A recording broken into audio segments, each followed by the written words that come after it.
Carol. And thank you also. Shout out to Carl. He's my friend. He kind of helped plan this. So I'll start sharing my screen. Mm.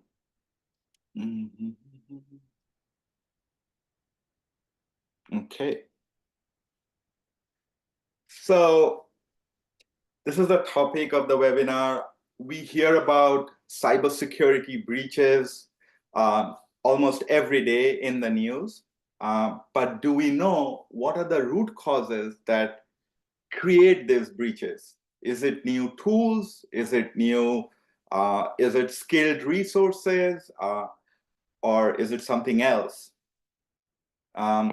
So we have a poll later on to discuss what some of these root causes are. So I'll go to the next slide. Okay, like Carol mentioned, I've been around the planet a few times, and what I realized is security is very much dependent on the culture of the organization. So when I worked for a financial firm like Goldman Sachs, their primary focus on making sure we have all the right security logs in place, because they had to do compliance, SOX compliance and all that. With Pfizer, it was documentation for compliance. So there was like, as they were acquiring different labs, how can they have a centralized documentation platform? Then I worked for State Farm Insurance. It's an insurance company, so they were very averse to taking risks. So I learned all about security processes there. And then I worked for EA Sports. They're a video game company. People are always trying to DDoS them and get free tokens. So there I worked on penetration testing. So kind of went under the hood and see how we can secure games right from the architectural level. And most recently with Warner Brothers was I reviewed most of the vendors Warner would do business with. So, looking at all the security controls and mitigating risk so that there is no risk to the organization when they exchange data. So in my current role at Careful Security, I'm on the other side of the fence. I help smaller clients do business with bigger companies by bringing up their cybersecurity readiness level. And most recently published a book called CISO Wisdom, and kind of untangling the challenges that we face in cybersecurity.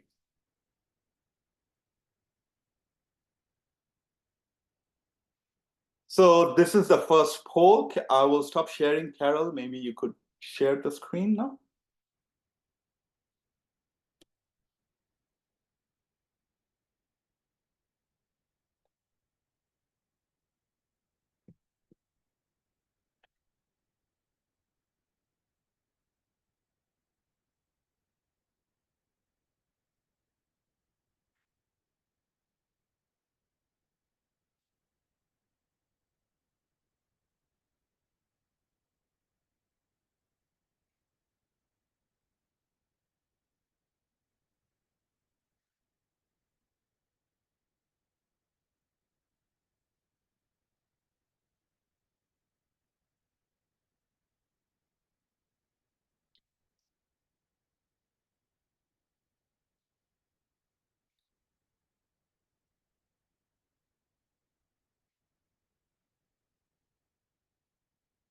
So I'm reading the poll results, but we can't share results yet, but there's a close competition between number 1 and 2, and number 3 is leading the pack. We still need updates from 14 people who haven't submitted.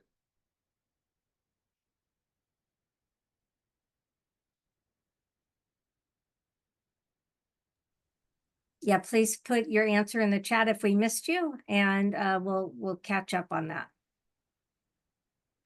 All right, I'm going to go ahead and stop sharing, and Sammy, you can go ahead.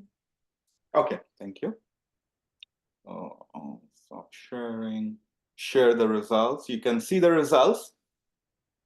Credential compromise is 26%, security vulnerability is 27%, and social engineering is 47%. I am sorry to say the answer is actually in the reverse order. So we'll go into that right now. So these were your options. Well, phishing is number 2, so social engineering is number 2. But you can see this is as per the Verizon Data Breach Report 2024. The number 1 reason is credentials. I'll pause for a minute, let you absorb that information, and then move on to the next slide. And if you all have any questions, please use the QA feature. Yeah. And that way we make sure we don't lose track of your questions. So a fun question here. How many of you remember more than 5 passwords? You can post your answer in the chat. Yeah, and Elizabeth's saying, but don't they get the credentials through phishing? She's challenging the Verizon poll. Yeah. Yeah, Ginger's saying way too many passwords. Oh, Ginger remembers all. So who remembers the most number of passwords? Like, let's have a little yeah, competition, make this fun. Well, how different are you? 1, 2, 3, 4, 1, 2, 3, 4, 5, 6. Yeah, Stephen's using 1Password. Gerald is saying the average of 3. Ginger's using a password manager, so are several people. Yeah. Some people are saying 3 to 5. Wow, Serene, you're doing good. Jesus is saying 6. Oh man, you got me beat. Jesus, you probably have a great memory. To shout out to you. But my general theory is if you remember your passwords, you're doing it wrong. Because if you remember your passwords, that means it is something that is not complex enough. It doesn't have, it can probably guessed and broken by password crackers. Now, another question here is, how do you share passwords with other people in your team? Anybody wants to take a stab at that? Let's say there are some shared accounts for which you need to share passwords, either as you're part of your IT team or part of, like you have a single license for a SaaS service, or a new employee joins your organization. Anybody has any creative suggestions on how they share passwords?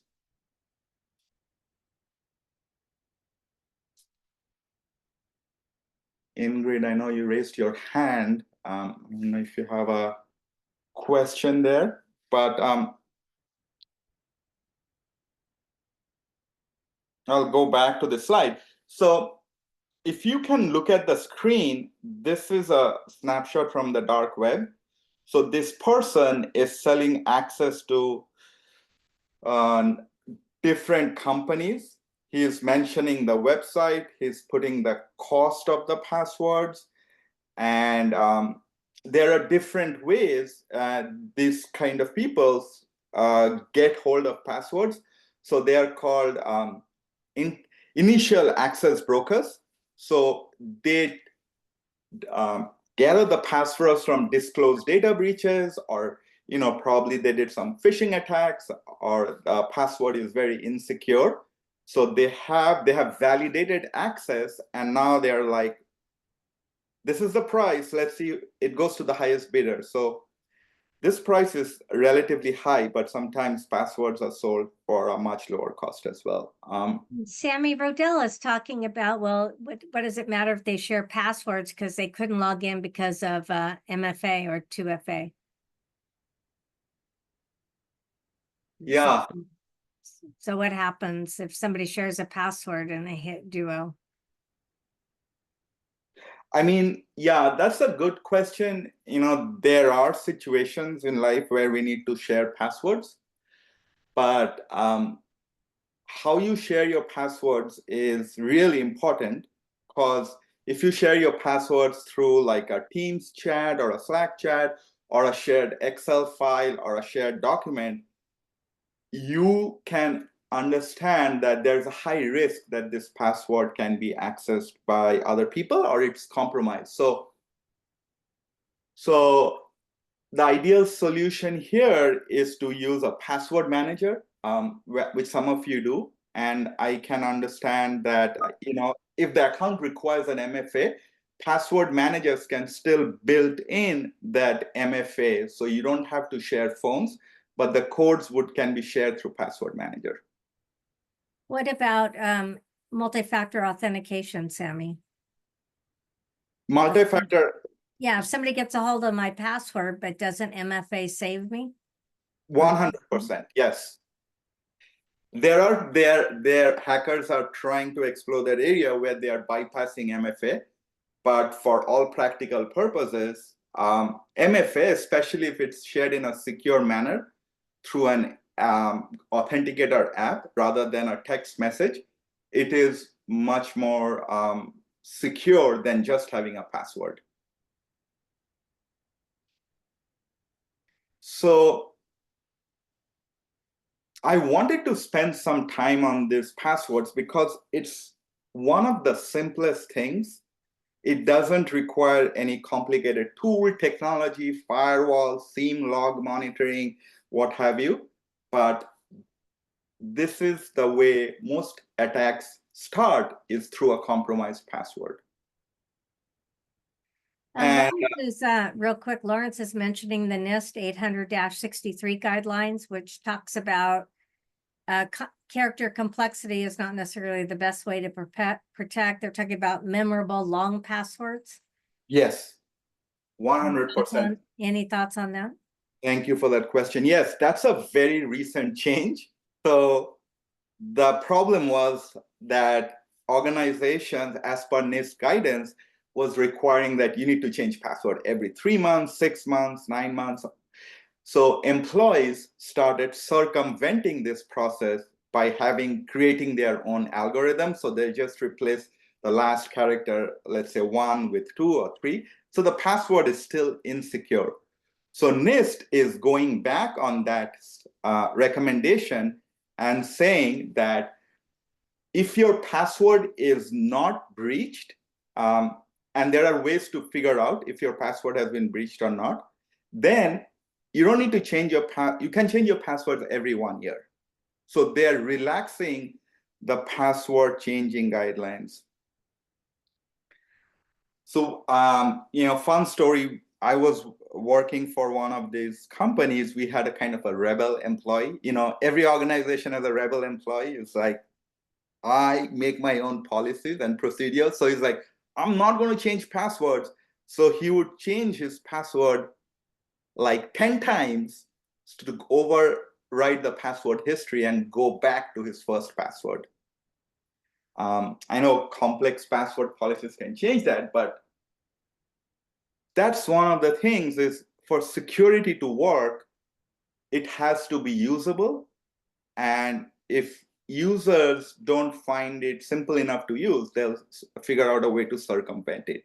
And I think that's one of the reasons why NIST made this recommendation, because clearly frequent password changes are becoming a thing of the past. So those are individual passwords. How about service account passwords? That is a beast of its own, but a lot of ransomware attacks happen because of unchanged service account passwords. Like we are working with a client who we had to like kind of beg and plead and persuade, like, please change your service account password, because not only has it been changed in a long while, a lot of people who worked in the organization before still remembers technically those service account passwords.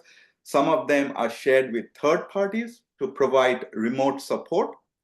So, and because this was created a long time back, they also have unrestricted privileges into the organization. So an insecure service account password that is known by multiple people can literally be the single key for a hacker to break into your organization. So Yeah, and Ingrid is saying they change them at least annually, I'm sorry. that's great, yeah. Yeah, and also, like, if you're working in the IT team or DevOps team, Yeah, Robin's saying she has a hard time staying on top of the administrators. you're right. That's right, yeah. So privileged account management. So if you have like admin access to, let's say, your Active Directory, so you can do like a just-in-time access where you temporarily retrieve an administrative password, which is valid only for that session. Any activity that you conduct with that admin password is logged. So there is a trail. We know exactly who used it. So that's how, we've worked with organizations where IT has been targeted and their passwords have been exposed, and that's how attackers got in. Also, most of us work in technology. Also think about your executives, your HR finance team, because they also have access to sensitive assets within the organization, and provide them a feature that's user friendly. So think about like a hardware token, or show them how to use a password manager, because they're frequently targeted as well. So, and the fun story I wanted to share is, like, we conducted a detailed risk assessment for a client. We found out their security vulnerabilities. We found out their, we did penetration testing. We found out like their, configuration issues. But when we presented the report, the most fun they had was when they saw the passwords of some of their executives, which we had extracted by running OS intelligence tools from the dark web, which is, any organization can do that.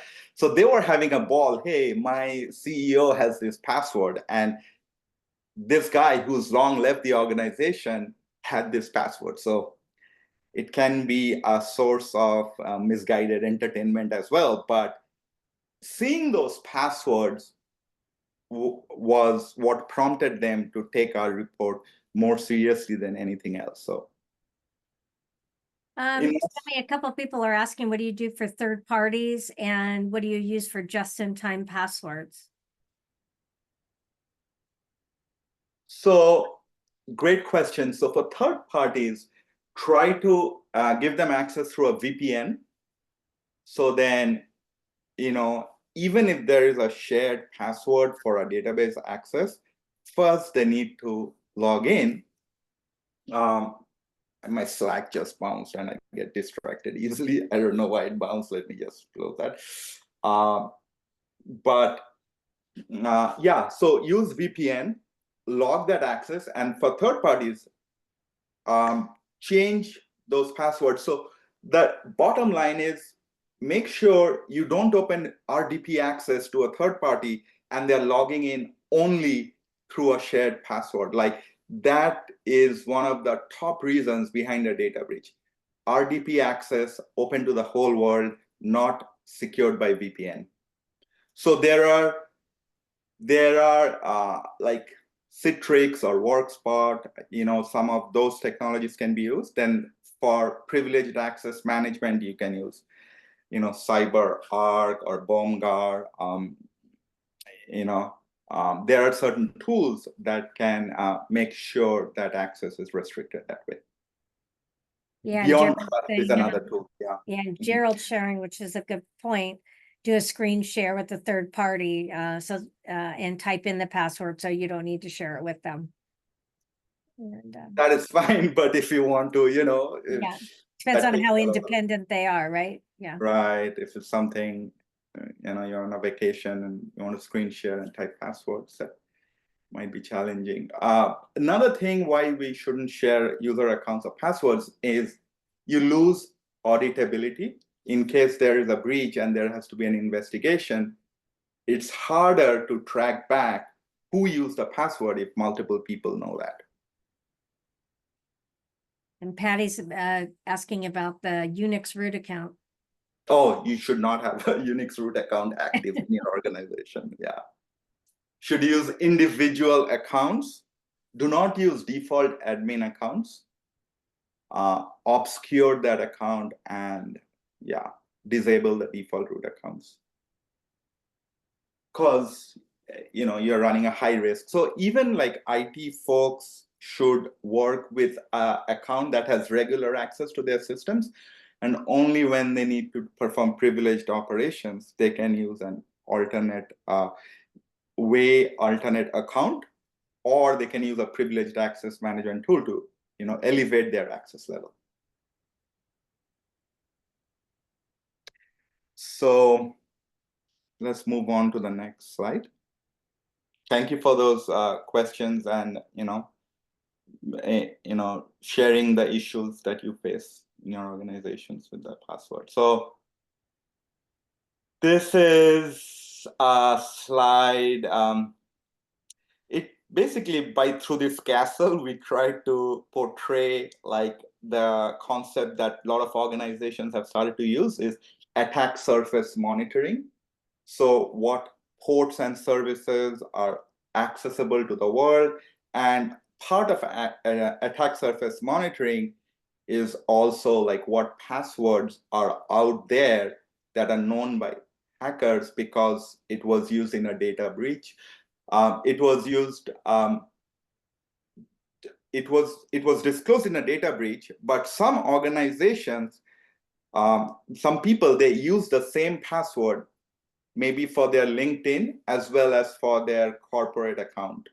So a few years back, LinkedIn had a data breach and those passwords were disclosed. Now, if you have the same account for your corporate access and for some reason they haven't implemented MFA, which actually happened in the Colonial Pipeline attack a few years back, they were able to break in using the VPN access. VPN didn't have MFA, and the user had left the organization, but his password was still active.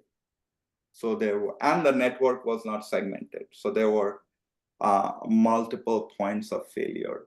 So the point is, password is an entry point, and it's the most commonly used entry point. So when you secure your passwords, you literally reduce your risk by a significant number. So you make it harder for the attacker because now they have to figure out, maybe you didn't patch that server and maybe it has a publicly available exploit, and so they have to work harder.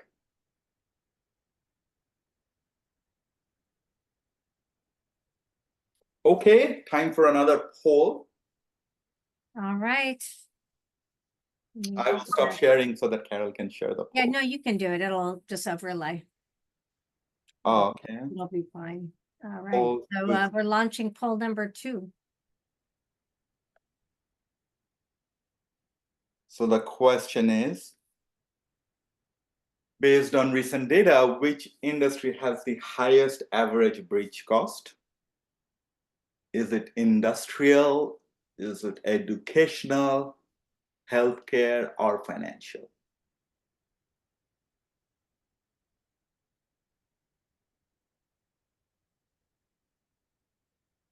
Carol, very few people are selecting education. You must be. I know, I'm really going to be offended. They don't think it takes us a lot to. Our data is free. That's what people were telling me. Right. Industrial is interesting too. That's education and industrial are the lowest two right now. Right. All right, we're going to give you another minute to answer the poll. So if you haven't, please do. You need to answer 3 in order to get your CPEs. And he's got a total of 4 polls, and I have 1 closing poll. All right. I'm Yeah. going to end the poll and share the results. Okay. Okay, there you go. So I'm happy to say this poll actually reflects reality. So spot on.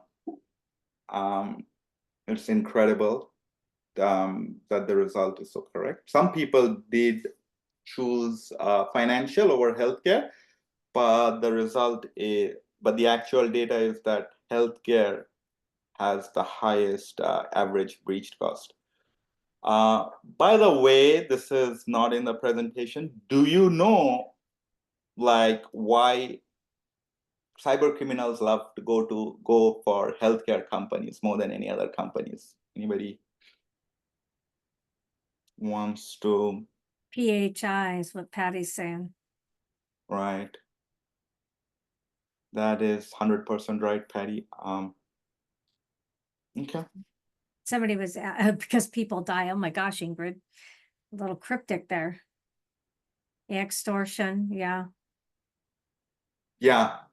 So Robin's guessing that maybe they get the best ransom. best ransom, that's true. Healthcare organizations have a lot of money. Yeah. And Rick is talking about easy targets. Rodell saying insurance coverage, you know. Yeah. Yeah. I mean, I'm kind of going off script, but here, healthcare has the highest, most stringent regulatory requirements. Yet it's quite surprising that they have they're targeted more than any other organizations. I mean, they have highest breach cost, even despite all the regulatory requirements they have to follow. But yeah, so if you go to the dark web, every information has a price. So sometimes smaller businesses tell us, why would someone hack me? Well, like, what do I have to disclose? But all your information has a price in the dark web. So your social security has a price like $3. Your credit card number has a price like $5. Credit card with CVV has a price $7.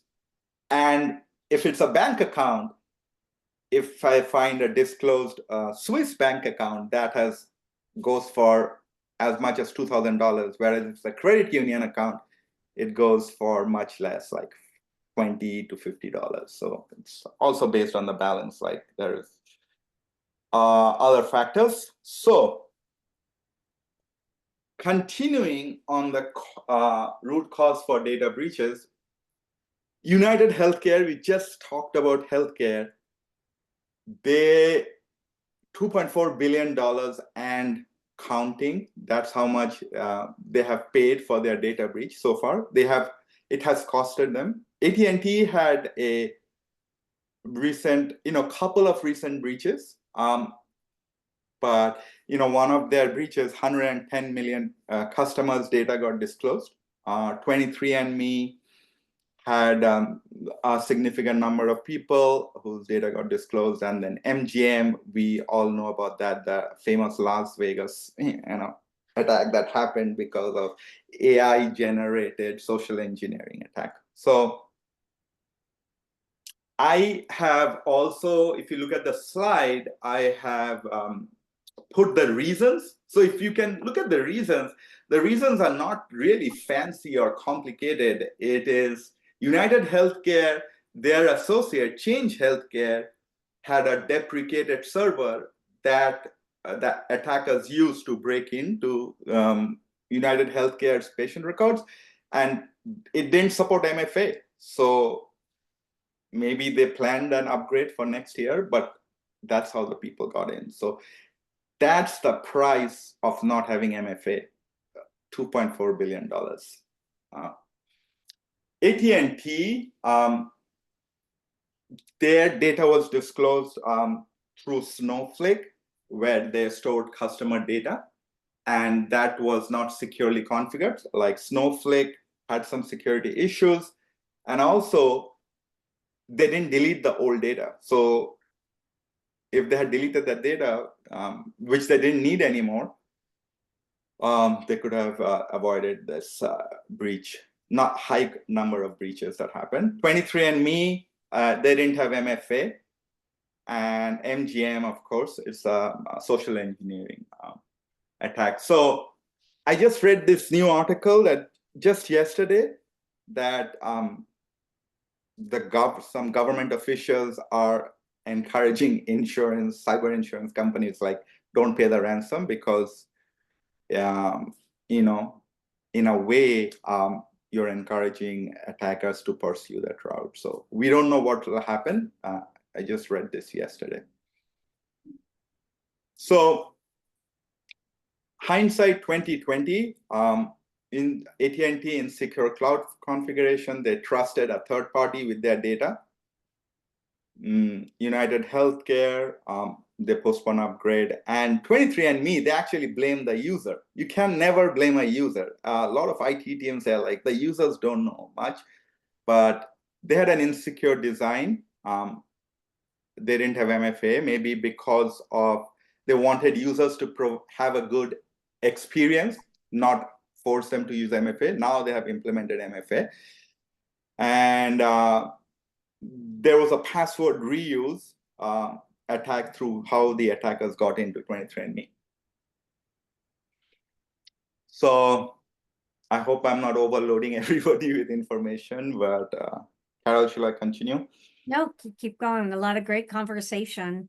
And yeah, the session will be available for replay. We are recording it with Sammy's permission and posting it online afterwards, along with the slides.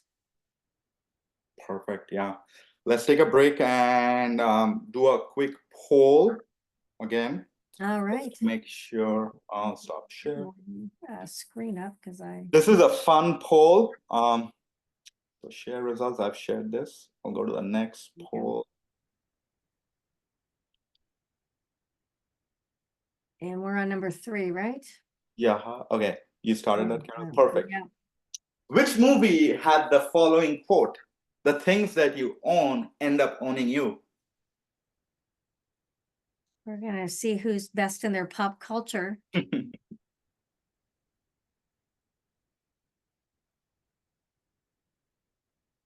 Almost neck and neck.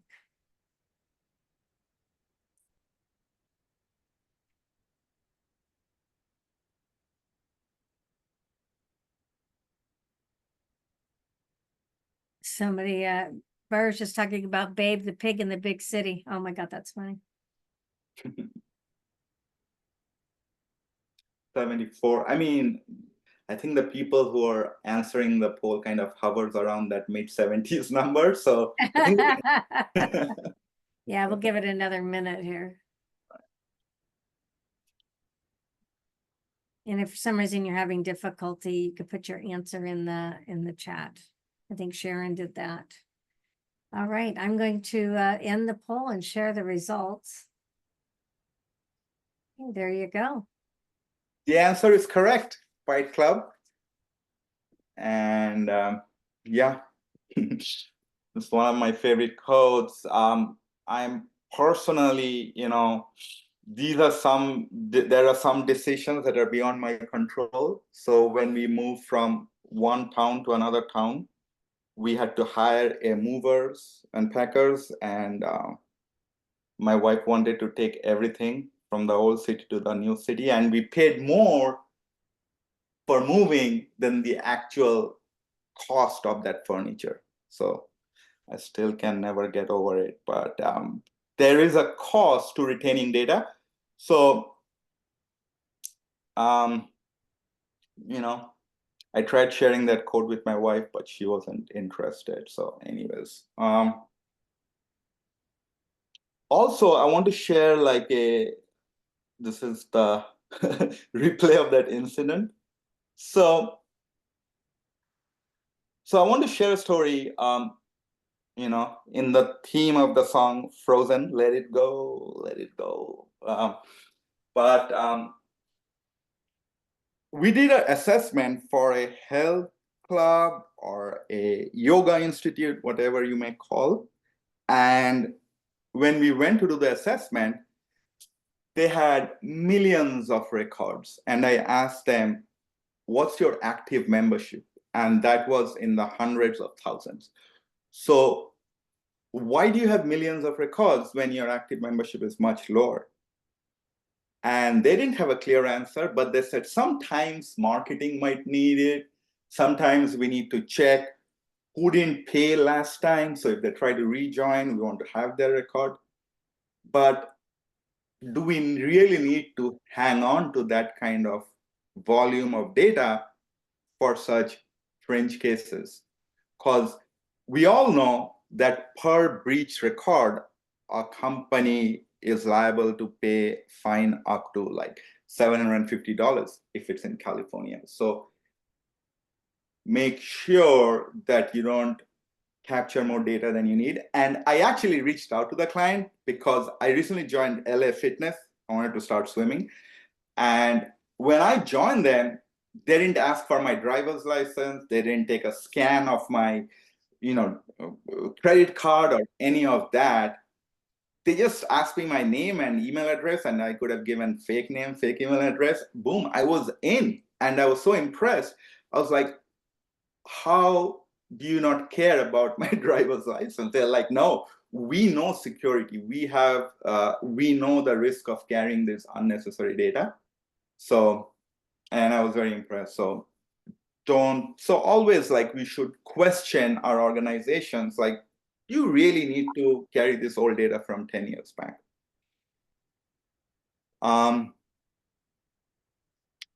So tell them, sing the Frozen song, let it go, let it go.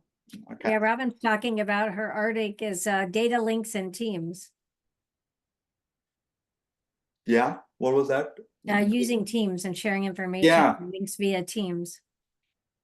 Right, yeah. Teams, Microsoft Office, there's so much data that can be removed. So we tell our clients to delete their data, but it's a very uphill battle because they have these questions. What if I need it in the future? No one wants to take the call. Like, you delete the data, and what if you need it tomorrow? So we kind of try to find allies within the organization. So for example, someone from HR might be very familiar with the rules and regulations and how long they need to retain personal data. And they help us drive those changes rather than, security folks telling them something to do, and they don't have the time or inclination for it. But as you saw in the previous slides, that the cost of disclosed data can go into millions. So why not take the proactive step and delete data that you don't need? Also, like, because of shadow IT and the proliferation of SaaS services, people don't know where their data is. So sometimes data is duplicated. It might be in your SharePoint. It might be the same data might be in Teams. Some data might be duplicate Teams channel having the same data. So data storage is cheap, so people just keep copying data. Sometimes it might be on your personal devices. So this is a problem, and we were discussing with Carol yesterday, and she also recommended like creating a data inventory. It's not an automatic process as much as we would like it to be, but having data owners, having people take the call, like, a lot of times we see IT or security trying to make decisions on behalf of business, but IT or security making decisions is like, I don't have a better analogy for this, but like a policeman making decisions on policy changes. Like, we are the policemen, we are the custodians, but the rules and regulations should come from the governing body, and we should ask them for a clear answer. And also recently with increasing the usage of AI, people are putting like personal data into AI and running their formulas, and that's another risk. So anyways, we talked about that, data inventory. So I want to stop here, and maybe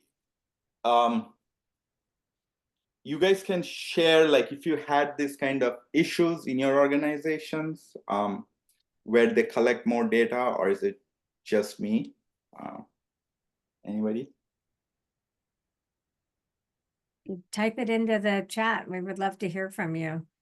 And William, you may not be able to share information, totally understand. Maybe you have a friend, right? You're not sharing on behalf of yourself, but maybe there's a friend that you're talking about.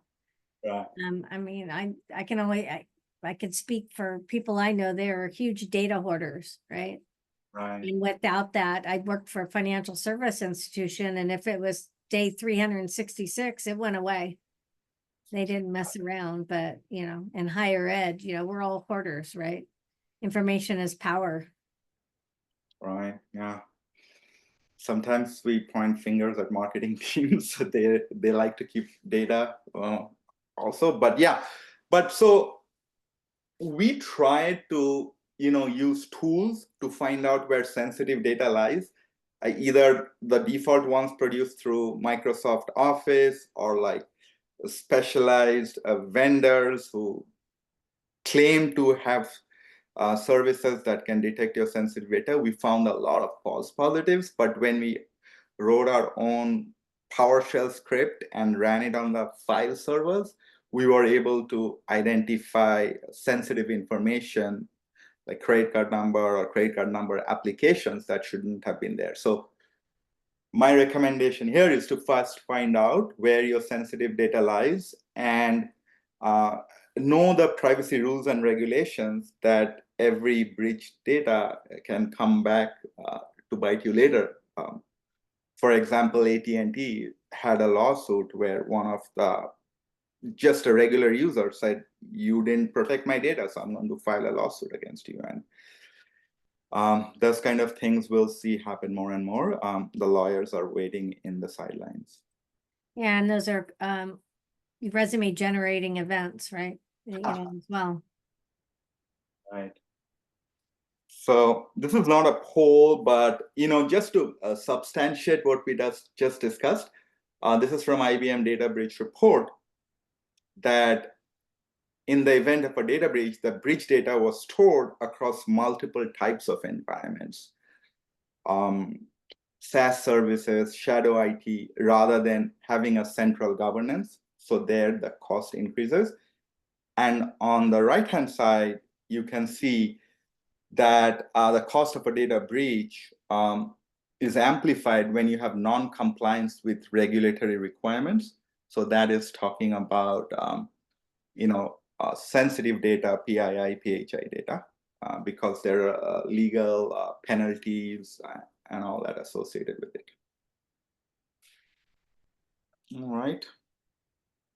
Okay, this is just talk. You don't have to talk about your company, but maybe talk about your friend's company. Like, we are all cybersecurity enthusiasts here. We know a lot needs to be done. But what are the common issues that you face or that your friend faces in implementing this cybersecurity improvements in the organization? So let me see if I can share the poll. Carol, could you help me? Oh yeah, you're ready for the poll. So the question is, what is the biggest challenge your friend faces in implementing security changes? And this is a little tricky. We've requested people to order it based on rank, but if you're not, yeah, give it a shot, see what happens.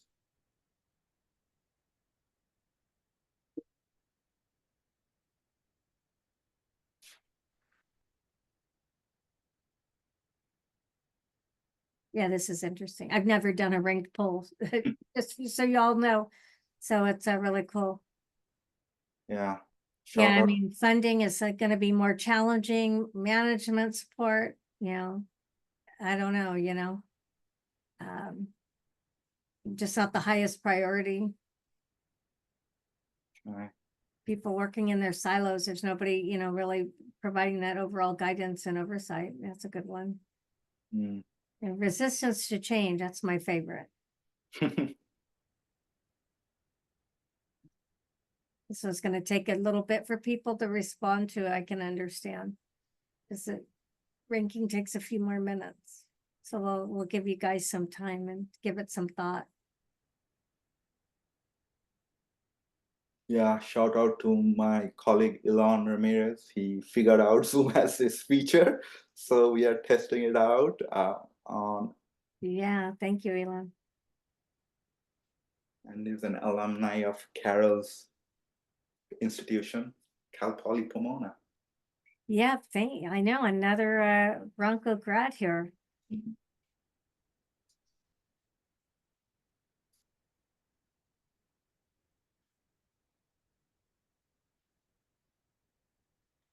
Okay.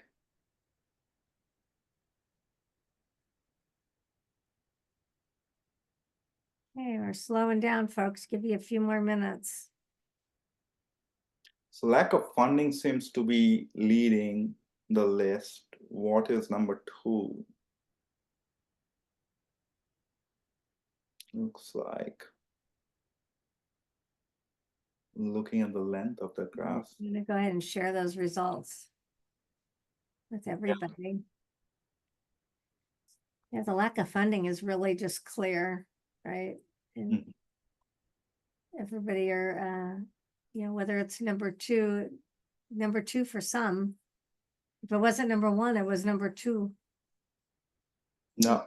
Yeah, and then lack of management support, basically almost hopscotching between funding and management support.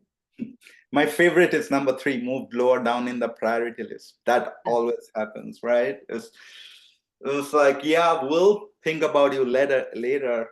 Let me do my work and then we'll discuss security. We've been working with a client who's releasing like a new mobile app, and we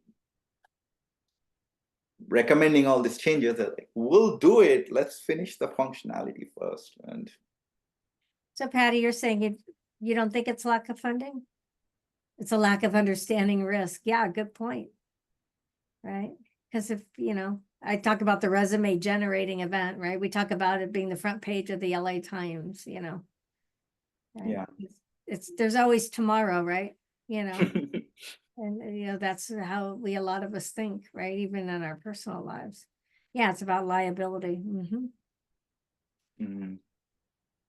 Isabel Young raised hand. Yeah, and then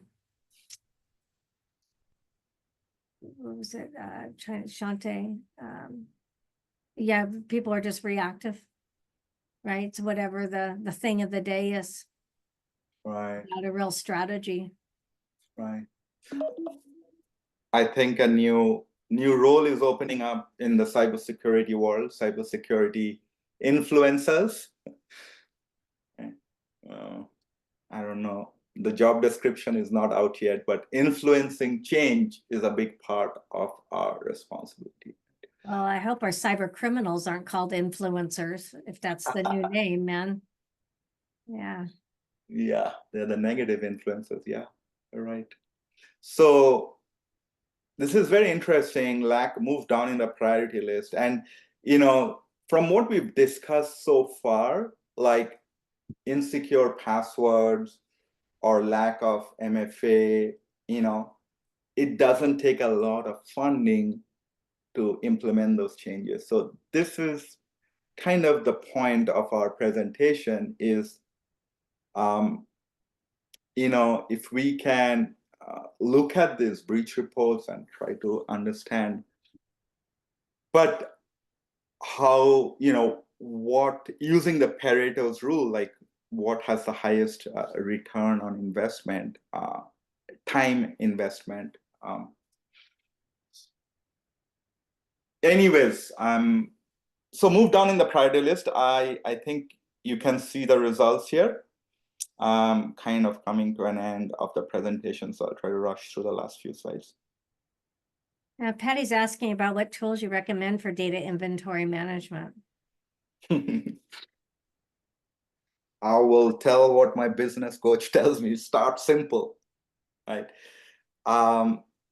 Just have a simple Excel sheet, make it work, because sometimes when we invest in complicated tools, we may spend more time on learning the tool and using the tool rather than actually, getting the results that we are looking for.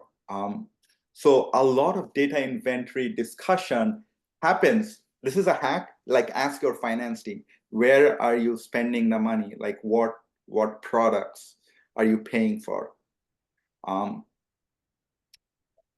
That kind of gives you an inventory of all the SaaS apps and all the software, all the hardware that you have in your organization.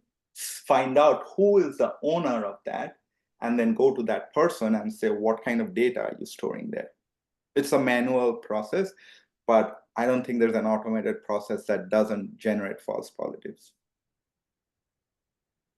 Yeah, I would agree. We, talk about poor man, right? We do a Qualtrics survey, right? And we get people to confess to, to themselves, but by the end of the survey, they're going, gosh, I probably shouldn't be doing it. It's kind of like a food diary. If you have to write down you ate a donut, it doesn't feel so good, right?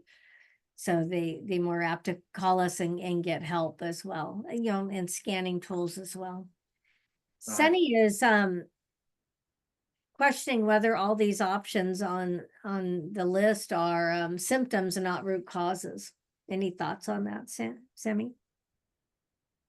Yes. So whoever asked that is kind of thinking ahead. So that's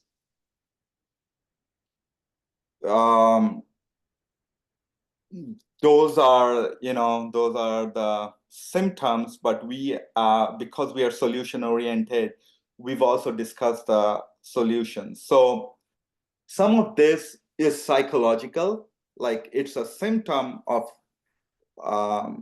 resistance to change, because people don't like to change.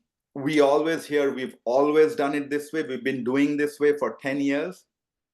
You want to change that? So just because it's been done this way for 10 years doesn't mean it's secure, right? So what we do, occasionally we get into this discussion which leads nowhere, is how are they going to hack it? We'll tell them how they're going to hack it, and they'll say, oh, but this is other countermeasure that we have. So we stop going there. We are like, we have presented the risk to you. If you think this is an acceptable risk, you sign this form that you have accepted the risk. We are tracking all the risks in the risk register. Like, because security in a way is a thankless job. People refuse all our recommendations, but then when something happens, they blame us. So protect yourself by documenting all your findings and recommendations. So that's one thing. The other thing is, when you don't get management support or lack of funding, I think it's up to us to kind of explain the technical risk in terms of business risks. Like, don't worry about running the latest patch management tool or privileged access management tool. It doesn't make sense to you. But if we don't implement this, we have this higher risk of millions of dollars, which can throw a spanner into your business growth plan. So if we just throw technical jargon, they will not respond. Just like, when we go to a doctor, they just tell us what we need to know, not everything that's going on with our bodies. And also, I feel a lot of it is discussion. Security works in silos. People don't trust, teams don't trust each other. Sometimes it can get political. They take it personally. That's another thing. you mean I'm stupid? I've been doing this and now you're telling me that this is not the right way. So yeah, those are those are part of our daily life. Any more thoughts on that? Or should we move ahead? Almost at the end. Okay, so shout out, maybe a present from us, Starbucks coffee card, whoever says what this image means to them correctly. Carol, did we get a right answer yet? Oh, melting pot, boil the ocean. That was Robert Phipps. Don't boil the ocean, Robin O'Connor. That's correct, yes. So when it comes to all these risks, we cannot, solve them all. So we have to use Pareto's 80-20 rule. Do what you can today. If you can secure one account today, secure it. That might be a better use of your time rather than going into discussions or meetings. Like, do what you can today. Start with backups. Make sure you have offline air gap backups. So if in case there is an incident, you have a recovery plan. Monitor your external attack surface, change your passwords, reduce your external accessibility, and use the hammer of compliance, because we talked about there is no end timeline. When you have an audit coming up and they say, we want to do it next year, okay, that's fine, but we'll fail the audit because of you. So this is a good use of compliance we have found to drive changes in an organization. Carol mentioned it's a devil I know versus cyber criminals. They'll not think about the risk from unknown intruders, but they'll know, like, we have to respond, because otherwise it'll get escalated. Our job is to create monthly reports and recommend that sometimes also you can think about hiring a third party, because internally you know what you're doing, but a third party can identify the unknowns that you might be missing because you're within the system. A third party can look at it from outside. And we try to use this maturity graph, where the company is doing well, where it is not doing well, track the risks, and share the reports. And then we've seen people take these reports once they're documented more seriously. And shameless self-promotion, this is a book we recently wrote. And writing this book also helped us dig deeper into these topics. So I will end there. Thank you so much for the opportunity. Sammy, thank you so much. You got people thinking about food, because I'm seeing frog legs over here, elephants, eating an elephant one bite at a time, if you know that adage.